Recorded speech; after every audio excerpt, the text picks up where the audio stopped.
Today in this video we are going to understand about the models of environment. So over here in a syllabus there are two models of environment, that is Kurt Levin's model of environment and Bronfenbrenner's model of environment.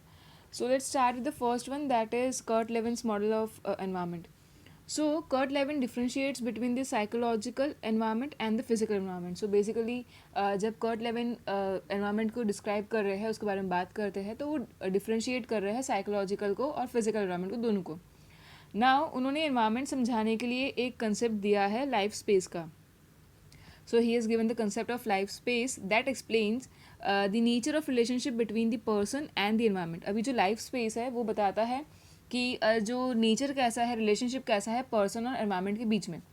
So this life space according to Kurt Lewin includes everything present in the environment and that influences individual behaviour.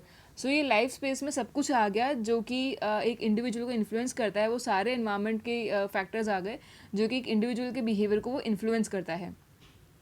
So over here he defines the life space, or he indicates the life space as L and behavior as B.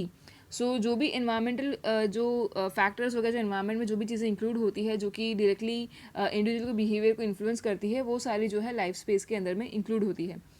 Now life space is the whole psychological reality which determines the behaviour of an individual. So life space को एक ये भी कहा गया है कि ये जो कम्प्लीटली साइकोलॉजिकल रियलिटी है जिससे जो है बिहेवियर इंडिविजुअल का डिफाइन होता है. Now this environment, that is जो हमने लाइफ स्पेस की बात करी, उसके अंदर जो एनवायरनमेंट की हम बात कर रहे हैं, it contains everything including physical, psychological and also social aspects surrounding the individual. Now life space में हमने क्या देखा कि एनवायरनमेंट है और वो किस तरह से जो है इंडिविजुअल के बिहेवियर को इन्फ्लुएंस कर रहा है, वो हमारा लाइफ स्पेस है. नाउ ये जो लाइफ स्पेस है उसके अंदर जो एनवायरनमेंट है उसमें क्या क्या इंक्लूड होता है, तो उसमें हमारा फिजिकल, साइकोलॉजिकल और सोशल सराउंडिंग, जो भी इंडिविजुअल जिसको डायरेक्टली जो इंडिविजुअल को लाइक इन्फ्लुएंस कर सके, वो सारी चीज़ें इसमें इंक्लूड होती है. Then we have the person as P in this life space as well. That is कि जो लिविन है वो पर्सन को P ऐसे कॉल करते हैं एंड जो E है वो एनवायरनमेंट को इंडिकेट करते हैं. एंड ही सेज दैट कि ये जो एनवायरनमेंट है उसके अंदर दैट इज़ पर्सन और एनवायरनमेंट का इंटरेक्शन होता है एंड उसके बेसिस पे जो है लाइफ स्पेस बनता है एंड वो लाइफ स्पेस जो है वो बिहेवियर डिटरमाइन करता है. सो उन्होंने एक फंक्शन दिया है that is B is equal to F of L is equal to F of P E. So यहाँ पे ये एफ ऑफ एल जो है और एफ ऑफ पी ई जो है उसको हम फंक्शन कहते हैं. So F denotes the function, over here B denotes the behavior and P and E denotes the person and environment. सो जैसे कि आपने मैथमेटिक्स में पढ़ा होगा, हम ऐसे लिखते हैं कि F of X is equal to suppose X plus one. So now we have different factors we can include in x like 0, 1, 2, 3. We can give any value to x. So जब अगर हम मान लो x की value 0 ले रहे हैं तो यहाँ पे इसका फंक्शन क्या हो जाएगा, 0 plus 1. So answer would be 1. Same way अगर हम x की वैल्यू 1 ले रहे हैं तो हम यहाँ पे x की वैल्यू 1 पुट करेंगे, that is 1 plus 1 is equal to 2. So इस तरह से ये फंक्शन वर्क करता है. सो ओवर हियर हम इसी फंक्शन को यहाँ पर रेप्लीकेट कर रहे हैं, that is b is equal to F of L. That is behaviour किसका फंक्शन है, लाइफ स्पेस का. और जो लाइफ स्पेस है वो किसका है, f is equal to F of P E. That is कि जो फंक्शन जो पर्सन और एनवायरनमेंट का है वो हमारा लाइफ स्पेस बनाता है और वो लाइफ स्पेस जो है हमारा बिहेवियर डिटरमाइन करता है. नाउ फॉर एग्जांपल अगर मान लो हमारे जो एनवायरनमेंट के फैक्टर्स है, जो यहाँ के फंक्शन एफ ऑफ पी ई जो है फंक्शन जो हमारा पी ई दिखा रहा है, अगर मान लो उसमें जो ई का जो फैक्टर अगर हम कुछ पुट करते हैं, जैसे कि सपोज क्लाइमेट हो गया, टेम्परेचर हो गया, या फिर कोई सोशल कस्टम्स और नॉर्म्स हो गए, उसके सामने जो पर्सन है उसके जो कैरेक्टरिस्टिक्स हो गए हम वो पुट कर रहे हैं. सो यहाँ पे हमें काफ़ी सारे कॉम्बिनेशन मिल जाते हैं और उस कॉम्बिनेशन के बेसिस पे जो है ये लाइफ स्पेस बनता है और उसके बेसिस पे यहाँ पे ही हमें बिहेवियर मिलता है. नाउ ये हम एक डायग्राम से भी समझ सकते हैं, दैट इज़ ये जो हमारा छोटा सर्कल हो गया वो हो गया हमारा पर्सन, दैट इज़ पी. अब ये जो पर्सन है वो हमारे एनवायरनमेंट के अंदर है. Now we know that environment में सब कुछ आ जाता है, physical, psychological, social aspects as well. और जो हमारा पी है हो गया वो पर्सन. अब ये दोनों मिलके जो होता है वो लाइफ स्पेस होता है. जो हमारा ये बड़ा वाला जो सर्कल हो गया इसके अंदर जो भी चीज़ आ जाएगी वो हमारी लाइफ स्पेस के अंदर इंक्लूड होगी. सो ये जो हमारा डायग्राम है that indicates life space according to Kurt Lewin. Now one thing to note over here is that कि कुछ चीज़ें ऐसे भी होती है फिज़िकल एनवायरनमेंट में जो डायरेक्ट इन्फ्लुएंस नहीं करती है। यहाँ पे जो हम एनवायरनमेंट की बात कर रहे हैं, यहाँ पे जो हमारा इंक्लूड होता है वो वही चीज़ें इंक्लूड होती है जो कि पर्सन पे डायरेक्ट इन्फ्लुएंस लेके आती है। लेकिन कुछ चीज़ें ऐसी भी है जिसका डायरेक्ट इन्फ्लुएंस नहीं होता है, हमारे फिजिकल एनवायरनमेंट में ऐसी चीज़ें हैं जिनका डायरेक्ट इन्फ्लुएंस नहीं होता है। सो उन जो चीज़ें हैं उसको हम बोलते हैं फॉरेन हल। सो ये जो आउटर एरिया हो गया, ये जो डायग्राम के बाहर का जो एरिया हो गया, जैसे कि जो हमें डायरेक्टली इन्फ्लुएंस नहीं करता है, उसको हम बोलते हैं फॉरेन हल। नाउ ये जो फॉरेन हल होता है वो डायरेक्ट इन्फ्लुएंस नहीं करता है, बट इन अ वे वो जो साइकोलॉजिकल रियलिटी है पर्सन की, उस पर थोड़ा तो इन्फ्लुएंस करता ही है। जैसे कि फॉर एग्जांपल अगर कोई स्टूडेंट है, वो क्लासरूम में बैठे हैं और पढ़ाई कर रहे हैं। सो अगर बाहर कोई ट्रैफिक जैम हुआ है सिटी में, तो उनको उसका डायरेक्टली इन्फ्लुएंस नहीं होगा, उनसे वो ट्रैफिक जैम का कोई फ़र्क नहीं पड़ रहा है, बट इन अ वे वो उसके बारे में अवेयर हो रहे हैं, और इन अ वे जो उनकी साइकोलॉजिकल रियलिटी है वो रियलिटी उनको इन्फ्लुएंस कर रही है। सो जो ये न्यूज़ है उनका कोई डिफरेंट इफेक्ट नहीं होगा साइकोलॉजिकल रियलिटी पे, बट इन अ वे थोड़ा उसका जो है असर देखने मिलता है। दैट इज़ कि यहाँ पे हमें डायरेक्ट असर देखने नहीं मिल रहा है, लेकिन जो जैसे कि जो ट्रैफिक जैम है, लेकिन उनको वो न्यूज़ मिल रही है तो उसके बारे में वो अवेयर हो रहे हैं, तो रियलिटी उनको वो देखने मिल रही है। सो इस तरह से जो ये फॉरेन हल है वो काम करता है। सो ये जो लाइफ स्पेस का जो कंसेप्ट है उसके अंदर हम ये फॉरेन हेल्थ काउंट नहीं करते हैं। दैट इज़ वो फिजिकल एनवायरनमेंट जिसका हमें डायरेक्ट इन्फ्लुएंस इंडिविजुअल पे देखने नहीं मिलता है, वो हम इंक्लूड नहीं करते हैं। सो जो डायरेक्ट इन्फ्लुएंस करते हैं खाली हम वही इंक्लूड करते हैं, और वो हमारी लाइफ स्पेस के अंदर इंक्लूड हो जाते हैं। Okay, so this was about the Kurt Lewin's model of environment. Now moving on further, we have the other model, that is Bronfenbrenner's model of environment.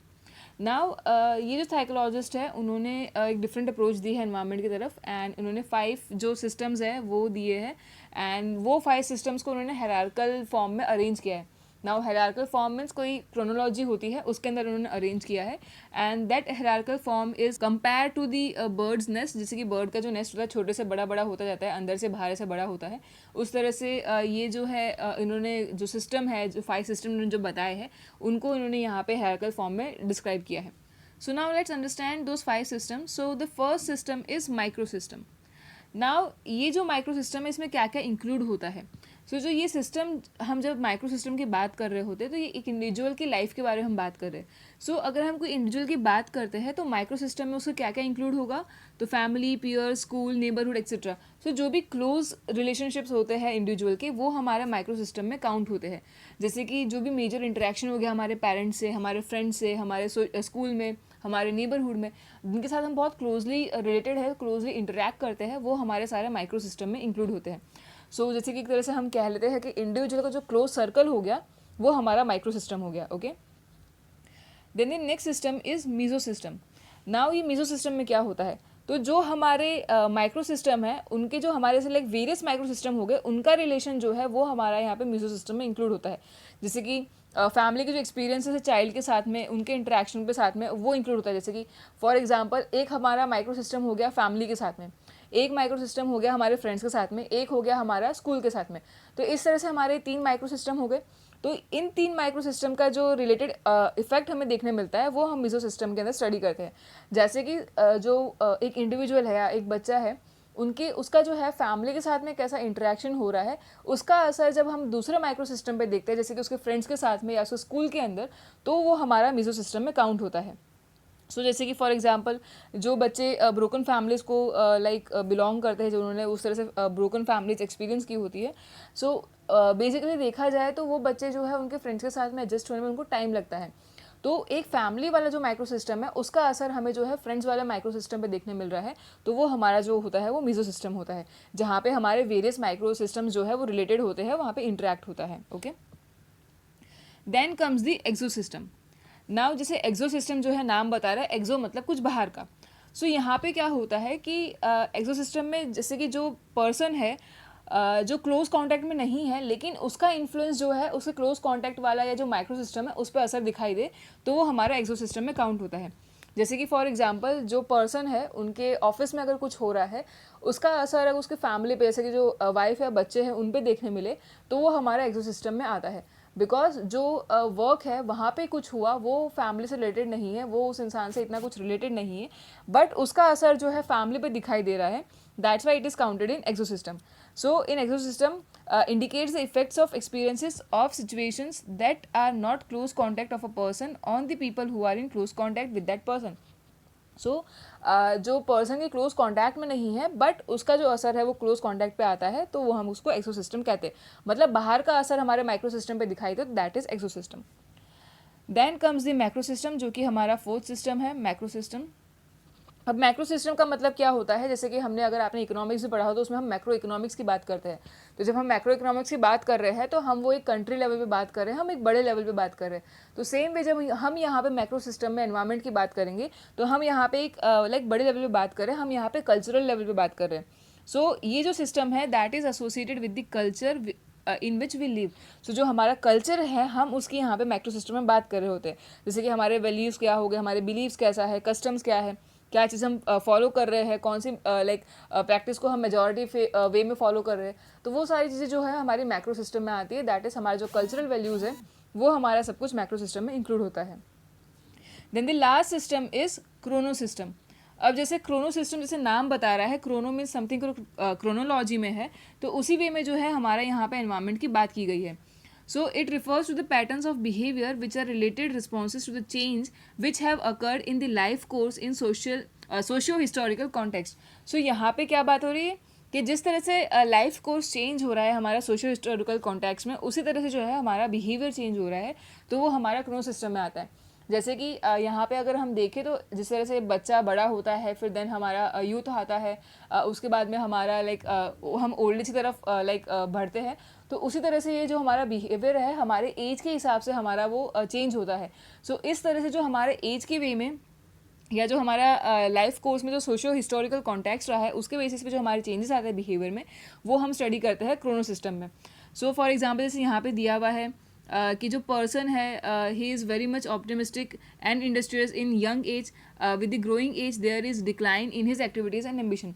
जो पर्सन जब यंग एज में होता है बहुत ही ऑप्टिमिस्टिक होता है, बहुत ही इंडस्ट्रियस होता है, बहुत ही पॉजिटिव होता है, लेकिन जैसे जैसे एज बढ़ती है तो उनमें ये जो एक्टिविटीज़ है उसका डिक्लाइन देखा जा रहा है, उसका डिक्रीज देखा जा रहा है. सो एक तरह से क्या होगा, जिस तरह से हमारी क्रोनोलॉजिकल एज हमारी बढ़ रही है उस तरह से जो है हमारा बिहेवियर पैटर्न चेंज हो रहा है, हमारा जो इंटरेक्शन है वो हमारा चेंज हो रहा है. सो इन अ वे जो क्रोनो सिस्टम है उसमें हमारा यही आता है कि लाइफ कोर्स जो है उसमें हमारा सोशियो जो हिस्टोरिकल कॉन्टेक्स्ट है हम उसमें किस तरह से लाइक उसको डील करते हैं. So these were the five systems that are defined by the Bronfenbrenners in his model of environment. So these were the two models of environment. Okay.